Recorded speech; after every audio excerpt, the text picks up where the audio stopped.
असा खरोखर नियम नाही आहे. जे अरविंद म्हात्रे सभागृहात त्यांनी जे आणलेलं पुस्तक होतं ते पुस्तक वाचतानाच त्यांच्यामध्ये नंतर लक्षात आलं की असा नियम नाही आहे. सभागृह नेता आणि विरोधी पक्षनेता यांच्या नावाला मंजुरी द्यायची असते, पण ती महासभेतच द्यायला पाहिजे असा कुठलाही नियम नाही. हायकोर्टात गेलेत तर मी हायकोर्टाचा आम्ही काही अवमान करणार नाही.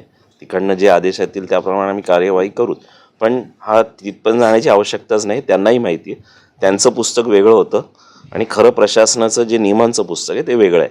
तो आपणही त्यांना विचारलं तर त्यांच्याकडे जे पुस्तक होतं ते वेगळं होतं, म्हणून मी तो बोललो सुद्धा आहे त्याच्यामध्ये. नाही, असं कुठे ते चुकीच्या नियमांच्या आधारे चुकीच्या विषयांवर बोलत असतील तर सभागृहाचा वेळ का वाया घालवावा हा माझा त्यांना प्रश्न आहे. सभागृहाचा वेळ वाया नाही गेला पाहिजे ना. तुम्ही नियमाच्या आधारे जे काही विषय मांडाल, मी म्हटलं तुमचे प्रस्ताव सूचना पुढच्या सभेत घेणार. आजच्या सभेमध्ये 3च विषय होते आणि ते 3 विषय आपण पूर्ण केलेले आहेत. पहिलेच महानगर पालिकेच्या निवडणुकी झाल्यानंतर ही महासभा घेण्यात आली. ॲक्च्युली महासभा घेताना दुसरी महासभा म्हणून ते निदर्शनात मी आणून दाखवलं की दुसरी महासभा नाही आहे, ही पहिली महासभा आहे आणि त्याला महानगरपालिकेचा ॲक्ट आहे 19 कायद्याप्रमाणे. दुसरी गोष्ट त्या विरोधी पक्षनेता आणि सभागृह नेता निवड व्हायला पाहिजे होती, तर ती न करता परस्पर ही डायरेक्टली काही सभा दुसरी म्हणून दाखवून या सभेमध्ये हे 3 विषय घेऊन विरोधी पक्षनेता आणि सभागृह नेता ते घेतला नाही. ही मनमानी महापौरांच्या असल्या कारणाने आम्ही महापौरांच्या विरुद्ध मी मुंबई हायकोर्टात रीट दाखल केलेली आहे.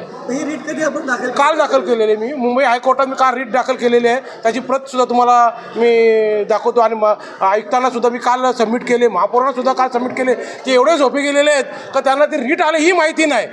एवढ्या पद्धतीने घाबरले ते. त्यांना निर्णय कायद्यानीच्या उत्तरानेच आम्ही देणार आहोत, कारण दडपशाही लोकशाहीला विरोधी पक्षनेता नसावा हा त्यांच्याशी दडपशाही चाललेला आहे. या दडपशाहीला वाचा होण्यासाठी मी 100% यांना न्यायालयातच उत्तर देणार ही माझी अपेक्षा आहे. आपण अनेक मुद्दे तिथे वाचून दाखवले किंवा आपण जे रीट केलेली त्याची देखील माहिती दिली, परंतु तिथे मात्र त्यांचं समाधान झालं नाही. त्यांचं म्हणणं की महापौरांना हा अधिकार आहे आणि तो याच दिवशी केला पाहिजे अशातलं काही नियम नाही असं त्यांनी सांगितलं. मी याच्यावरती त्यांना कलम वाचून दाखवला. जो विरोधी पक्षनेता निवडणुकीचा कलम 19(1) ये यो जो कलम आहे, यो कलममध्ये स्पष्ट लिहिलेला आहे का याची निवड महापौरांनी गट नेता मोठ्या संख्येचा असल्याने त्यांना करणे जरुरी असतो, किंवा त्याला जर कोणाचा विरोध आला असेल तर त्या विरोधमध्ये जर संख्याबळ बघून महापौरांनी फक्त औचित्य म्हणजे याच्यामध्ये संख्याबळ फक्त बघायचे एवढाच अधिकार महापौरांना आहे. याच्यामध्ये थांबवण्याचा अधिकार बिलकुल महापौरांना नाही आहे. यो ॲक्टसुद्धा मी तुम्हाला 19(1) ये काय आहे यो सुद्धा निर्देशात